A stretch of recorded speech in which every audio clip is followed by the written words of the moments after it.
first problem for the first problem for all of us, men and women, is not to learn but to unlearn, and that's by Gloria Steinem, the woman's liver. Then it's called Returning to Our Inner Selves. We are naturally compassionate. The desire to give and receive compassion is our innate way of being.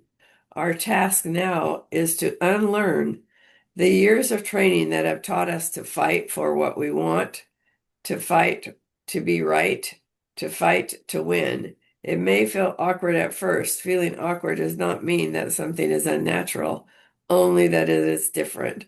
We can feel that way because we have been acculturated in a society that values winning more than compassion. As you shift your own values toward compassion, it will begin to feel natural to you, and you will have an increasing sense of returning home. And then the challenge for the day was make a conscious choice to return to your innate nature of living compassionately today. So she's saying that we learn through acculturation to not be compassionate, that we're taught to be competitive. We're taught Mm, have to be right. We're taught, the things that she said, um, to win, to be the person that wins. And and so that was what she was saying we need to unlearn is that turning away from our natural inclination to be compassionate. So I don't know. I just lost my book. yeah. Must have fallen off. Anyway, and then I caught that innate word. I was like, oh, I'm yes, gonna Google what that actually like the innate. yeah, it means that's what we were born. That's Yeah, in our natural. nature. Innate comes from our nature, the nature of humanity. And then in the dictionary it says, put out put out of one's knowledge a memory, to undo the effect of, like a habit or something like that. Mm, And then synonyms are, like to forget. So, and I would kind of add maybe to forgive. And it says examples would be, it is hard to unlearn bad habits. Let's hope that over the summer I don't unlearn everything I learned over the course of the past year. So, anyway, so that's kind of what it says in the dictionary. And then what she said about unlearning. I mean, it could be positive, it could be unlearning negative notions, like we talk about in mm-hmm, Reveal. It could be unlearning behaviors that are self-destructive. mm-hmm. And I think we have to kind of combine unlearning negative um, notions or behaviors in order to learn Right. proactive behaviors and to learn notions that are positive. So it's kind of like unlearn in order to learn, right? Yeah. Yeah. Well, yeah. So And when we take stuff, take something away, we create space for something yeah, else. for So something better, new. Yeah, not necessarily better, but something new and different. yeah. Different way of thinking, a new way Mm-hmm. of looking at life. A new way of reacting um, to situations. So yeah, I thought I think it's a very I think it's really important. I never thought about it so much until I was trying to find you words, to do this acronym for courage. Yeah, so unlearn. What are some other things about unlearn? I'm sorry, I get so focused on something. I'm trying to find my bookmark. I'm just going to put down my book and forget about it while we talk. Yeah, that Because I sounds get great. I get hyper focused. Um, so something that I see when I Googled the unlearn meaning, the AI overview of it, I love that the Uh-huh. first part of it says to deliberately discard.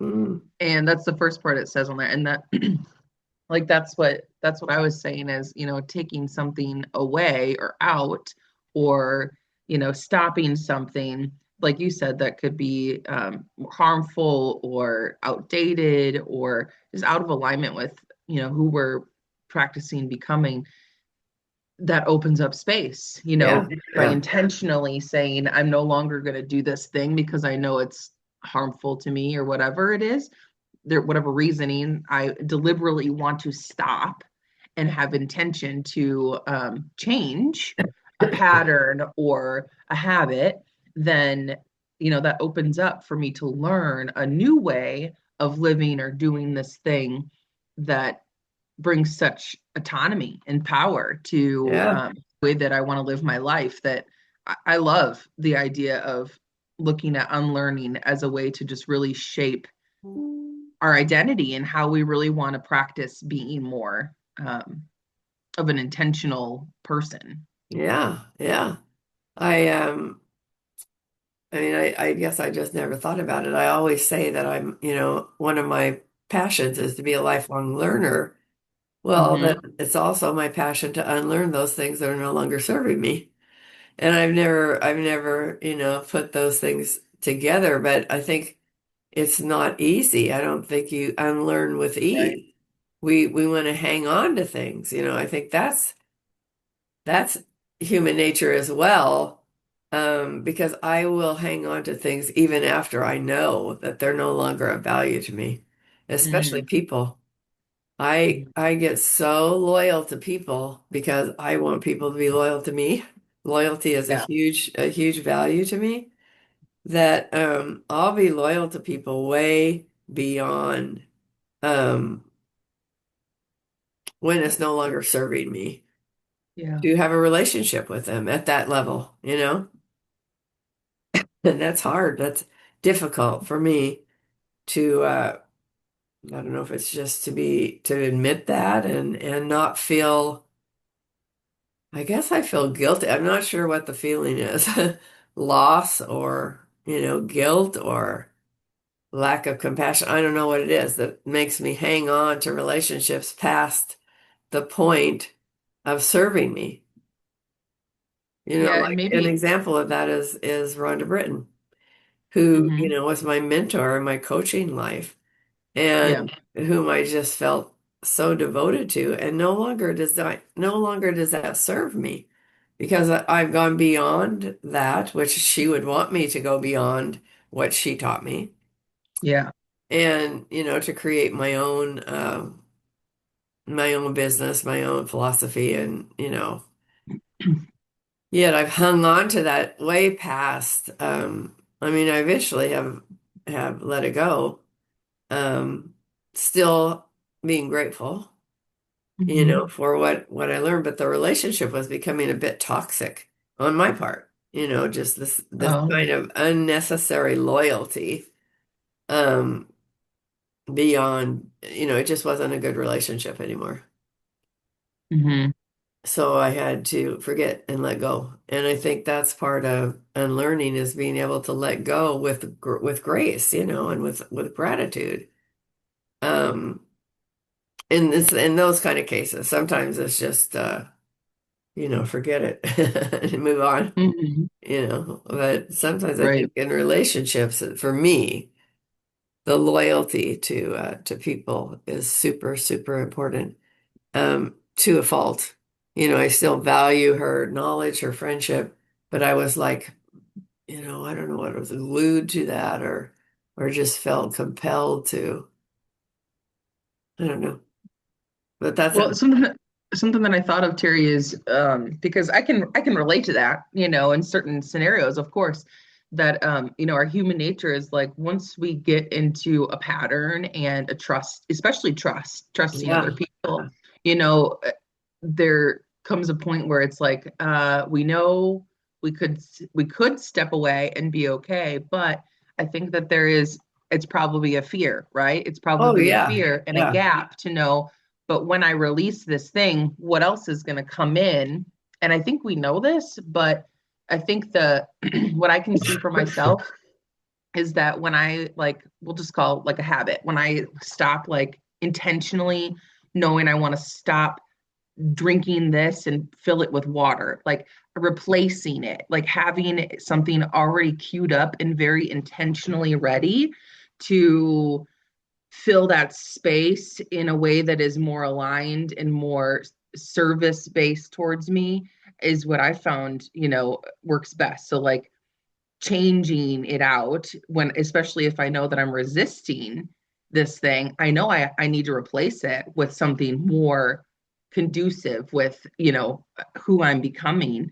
So, how can we do that with something so big as like a relationship? Like Yeah. thinking about like, oh, your own program, Yeah. thinking about filling that space with, I'm going to have people, supporting me in making my own versus me giving that support to someone that has already helped me get to this point and I can release that. I don't know. That was just what the example of like a habit and replacing it was really coming to mind. Like I do need to be that deliberate about when I know something's no longer serving me, I need to actually plan like, but how is it going to shift out? Because otherwise I feel a void. Like this Yeah. gap Yeah. is there. Like I know that thing's going to be removed and then the space is there. And for me, I think it's more of that fear of like the empty space that I like to be full. Yeah. Yeah, for sure. Yeah. Yeah. Yeah, I think it's just it's an interesting concept. It's really very interesting to think about. Um, because I don't know, for me it's really hard to forget things. I hang on to things. It's hard for me to forget. I like at night when I go to bed, my head just is, going through things like happened to Mm, me 50 years ago, 60 years ago. Things just keep ruminating in my mind. Um, so being able to forget things is something that's a challenge to me, is to hmm forget. Um, when in the scope of things, forgetting those things that still bother you, or still regret or feel shame around or whatever it is, mm, would be a gift to me. yeah, It would be like anything else, takes practice, right? right. Yeah, yeah. So Mm, unlearning and forgetting is, to me, is it's not something that I do with ease. yeah. Well, and I think that well, you said something earlier. You said, you consider yourself a lifelong learner. I think that's another piece of it, right? Like knowing that you're here to just continue to learn, and we don't think of it naturally, like understanding that, yeah, well, I need to unlearn some things because I think there's a capacity, right? We can't remember everything. We can't No, keep everything in our head. That's not the way we're designed. So, right. we do have a limit. So we do need to unlearn some things in order to learn the new way that, in the now that's going to support us and serve us. Yeah, yeah, yeah, yeah. So, but with that too, I think about how we get to relearn things also. That's So true. That's it's true. Yeah. learning, it's unlearning, and it's relearning things. Yeah. Yeah. I mean, I've never thought about it before. It's funny, when I chose that word, I just never even thought about it. That concept of unlearning, letting go of things, memories or circumstances or whatever it is. And then relearning, because that's kind of like what we're talking about when you create new neural pathways in your brain, right? Right. Yep. It's like you've created this pathway that's bringing you angst, or whatever. It's not serving you anymore at this time, or it's doing you a disservice. And yet it's a very it has a very strong Millennium sheath around it because you've thought it so many times. In Right. order to create a new neural pathway, you have to practice, practice, practice, just like you created the old one, and replace it, with new thoughts, with new learnings. And I think Yep. for some people aren't willing to do that. They're not willing to see things differently, to create a new neural pathway. they're so habituated in their outlooks on life that they oh, the word just left me. Not hesitant. It's a stronger word than hesitant. Unwilling, maybe to even entertain that idea. Right. That's people like I've had friends that have said, "This is the way I am. If you don't like it, you know, even Mm-hmm. if that behavior, that reaction pushes people away from them or creates within them a negative situation, they're just not willing. They're not willing at all." Mm-hmm. Yeah. Yeah, and right now a lot of this has been my conversation around um, how growth isn't about adding more, but it's about removing what no longer fits. Right. Which is unlearning, right? Exactly. That's what, but I that's the gotta go get conversation. a Kleenex. I'll be right Okay. back. Okay. Okay. I forgot to get some. Yeah, I love this. Okay. I am, hmm, I'm looking at something here about unlearning and the courage that it takes to unlearn. And I'm just thinking, yeah, about how much this conversation, is really what I'm already having conversations like on the podcast and everything with. But Yeah. it's, Yeah. what if the idea of what if our growth isn't about adding more to our plate because we all only have the 24 hours that we have. So um, it's about removing what's no longer serving us, what no longer fits. And unlearning that comparison that you talked about at the beginning and, really starting that pattern of appreciating our own pace and the way that we are learning and the way that we're choosing to remove the things that don't feel like they're ours or for us Right. and unlearning that perfection, which I know you love to talk about, Terry, like unlearning that perfection and start really celebrating the progress that we're making imperfectly. Yeah. And that takes courage. And Absolutely. so that's kind of the overarching theme of our conversations is the courage Hmm.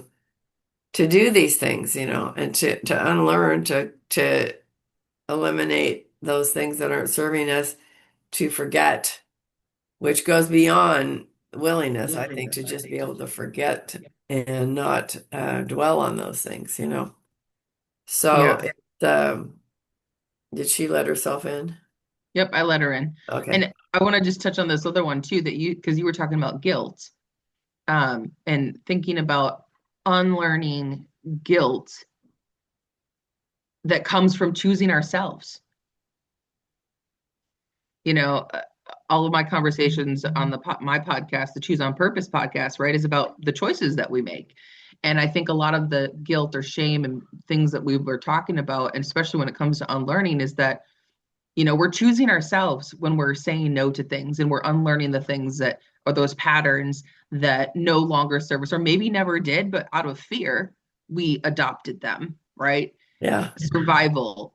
And I believe that this is another reason I think that we've really never thought about unlearning in this capacity is because every step of unlearning would be considered an act of rebellion, Yeah. right? And it's against the conditioning or against the expectations or the version of Yeah. us that was never truly ours. Yeah, that's It really was for what a she was point, saying, right? That's what she was saying in that is that as you shift your own values toward compassion, it will begin to feel natural to you because it's not going to feel natural to start with. right? As you and it could any word can fit in there instead of compassion, but I mean the whole purpose of this particular book is compassion and peaceful living. She says it may feel awkward at first, but feeling awkward does not mean that something is unnatural, only that it's different. And I think that that's really true too, because I don't know when I became a perfectionist, but it was a desire to be right. It was a desire Mm-hmm. to have the right reason, the right everything, the right language, the right look. it was that extreme lack of confidence really that made me want to do everything perfectly, which in the end it was not a proactive behavior, it was self-destructive Right. because perfectionism is not, it's not attainable and you're always beating yourself up. So, yeah, there's a lot in that little paragraph Well, about, yeah, and we know that freedom means really it's remembering who we were before the world yeah, told us yeah. who we needed to be, Yeah, yeah, and the right? So fact that that unlearning. we were created, I mean, in my belief system, we were created to love each other, you know. We were created to love one another and to support one another, and live in communities that work together, I mean, from the very beginning. And that has shifted. And I mean, shifted in the last 12 years, immensely shifted to where there's a polarization. It's no longer okay to be different. Yeah, Yeah. it's no longer Okay, okay. I have a question. So I put it in the chat too, so Kelly can see it. And she's getting settled in probably. So, what if wisdom is not in knowing more, Yeah, but in questioning what we already know? yeah, yeah, yeah. I love that. I Because I think think real that, yeah, growth happens when we're unlearning and we're yeah, questioning those things. And yeah, that's something I know I was taught as a kid. You know, I was kind of told that it wasn't cool to question things. You don't ask the deeper questions or continue to ask why, like those kids do. yeah, It yeah, was kind of shut down after the first or second maybe answer, and then it was like, okay, that's enough questioning today. yeah. Yeah, Kind of I was always told I asked too many questions. Mhm. right. Yep, you were told that for sure. Yeah, yeah. So it is. It's like it's that juxtaposition between authority and submissiveness, right? So as a parent, we parent as our parents parented, which was authoritarian, do what I say, not as I do. And, just that you are the authority. And that was not an act of unkindness. It was an act of that's the way I protect my children, I protect them from the world. I protect them from things that I experienced that were harmful and hurtful. And that's why I think we didn't, I mean, my generation, we didn't really let kids have that freedom to question, It was more like, well, I experienced this. I don't want you to experience this, instead of letting them learn on their own, and that's evolved over time, I think all parents do that to a certain extent, yeah, yeah, regardless of the generation. I think that we want to we want to, you know, be different. I think we want to be different from our parents in the ways that we feel like they could have done better, or we didn't, those things that we didn't feel that we got when we were children. We try to do that for our children. And though I think, though, through just growing up that way, we eventually do things that our parents did that we didn't like. yeah. Well, Right. that Because you're thinking about it. What you Right. think about, Because, you bring well, and about. because it's embedded in us. well, Yeah. that's Right. what in the beginning I did this quote out of the Peaceful Living book. And Yeah. that's what she said. Our task now is to unlearn the years of training that have taught us to fight for what we want, to fight to be right, to fight to win. And that it's a matter of acculturation in society and families that creates that, what you're talking about right now. Yeah. Because, like, I used to have this need for my kids to be dressed a certain way or look a certain way, and that's because that was something that was very big for us. Right. And then Perfect. it You was had to be like, perfect. okay, they fought back. I'm going to wear what I want to wear. I'm going to be who I want to be. And so then, I would be mad but now it's like, whatever. Wear your goth outfit. Don't brush your hair. Like be who you want to be. And I am going to practice on not feeling like that's a reflection on me in a bad way, because it could be a reflection on me in a good way, as I'm a parent who's allowing my child to create their own identity and develop who they are and what's important to them, instead of putting what's important to me on them.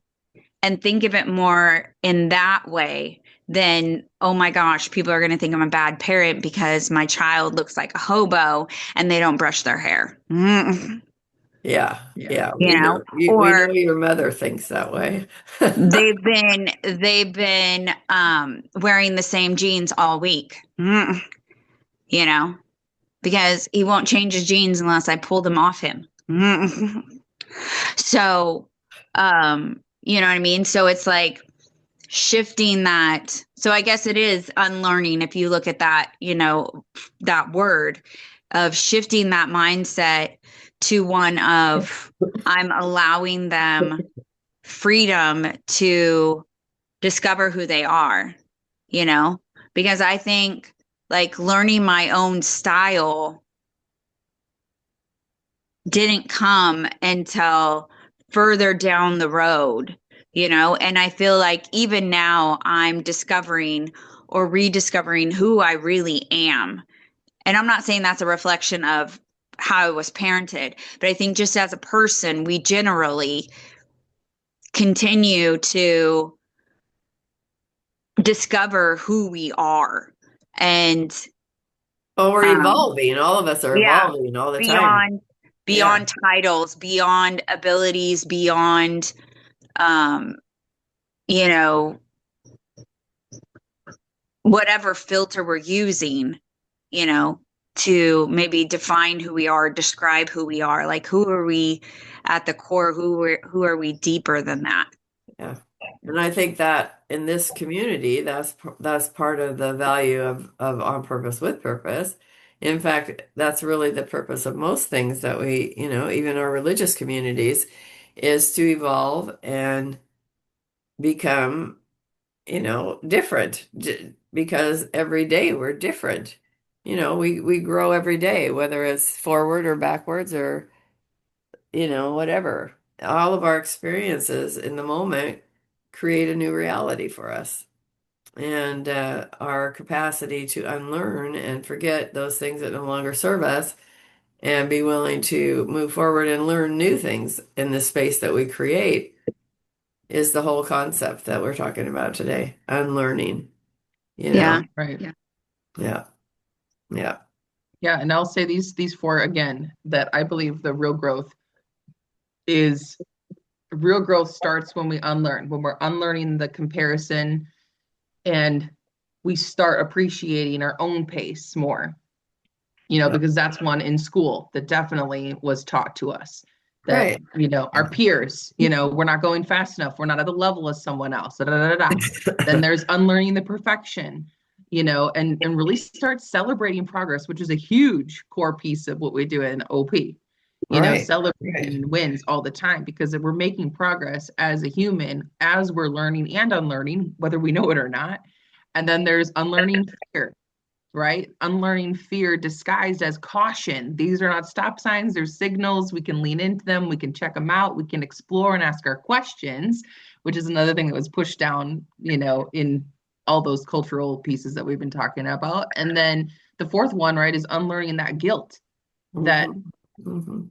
Yeah. came from us wanting to choose what we want, and feeling like we couldn't because we needed to people please or do the things right, or all of those four. So I think those are the four like main pieces that I think about unlearning, and how much growth comes from, questioning those four pieces: Yeah. comparison, perfection, fear, and guilt.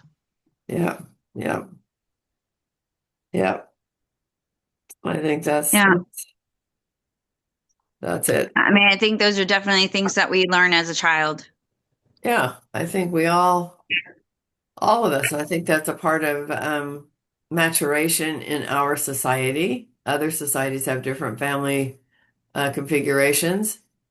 And there's over time, families have changed and they're different in our culture as well. Much different from Mhm. when my grandmother was a child. Right. Just the relationships between husbands and wives, it's very authoritative. The husband was in charge, the wife was submissive. Well, women didn't work outside the home. They had few choices.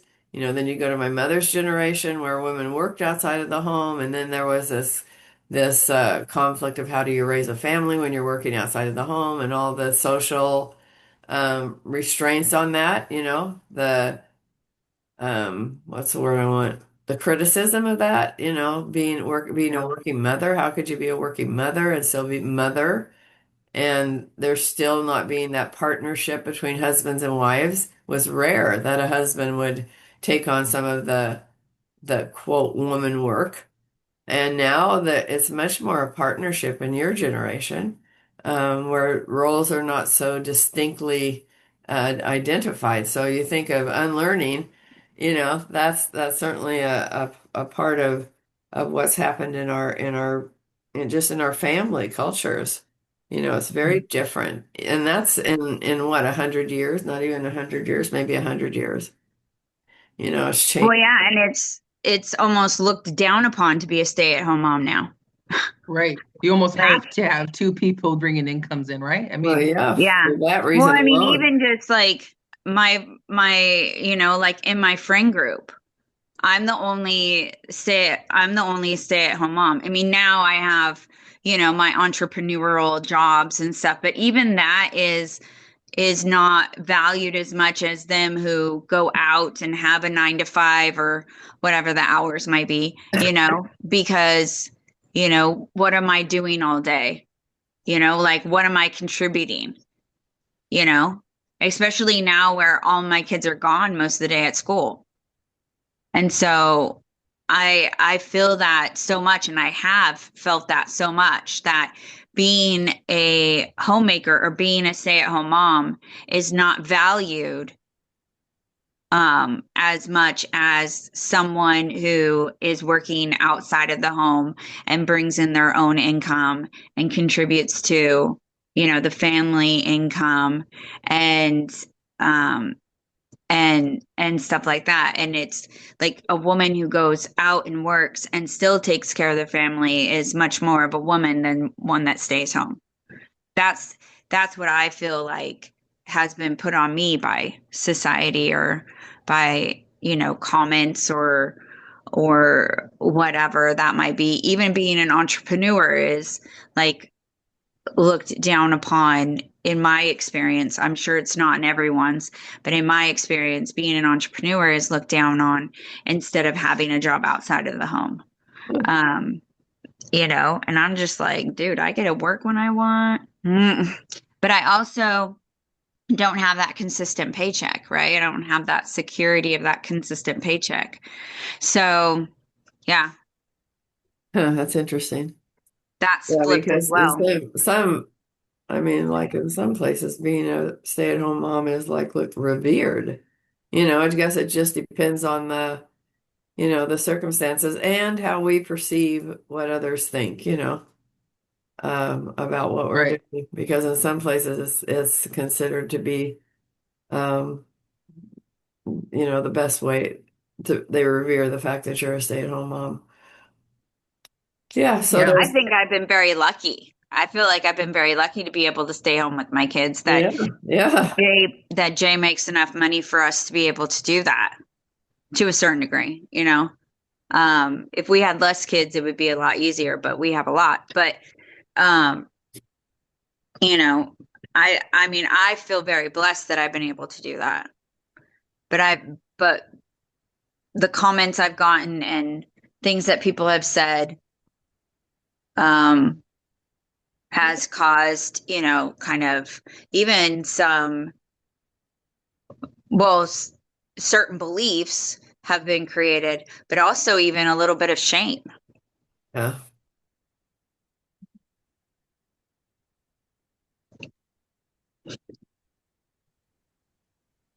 So I Yeah, think, and that's definitely, opposite of like the 50s or, you know, 60s,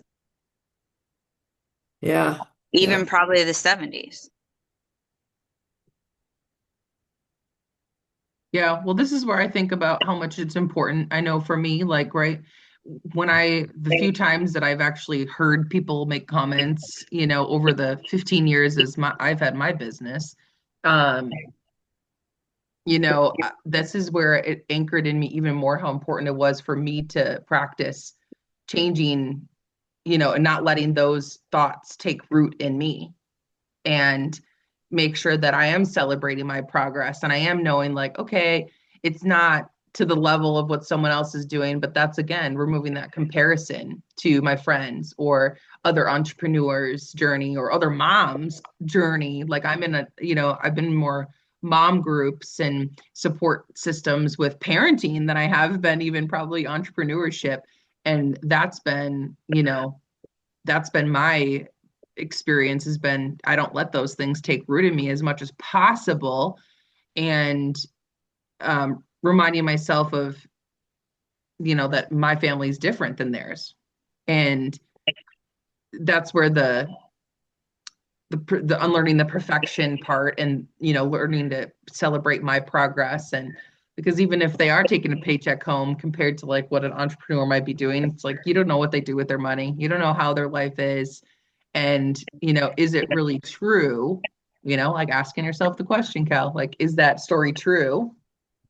And like how much of it are we amplifying based on our own fears and our own insecurities, or the comparison. So Well, our lack, I mean, from the quote when we talked about that, our human nature is compassion.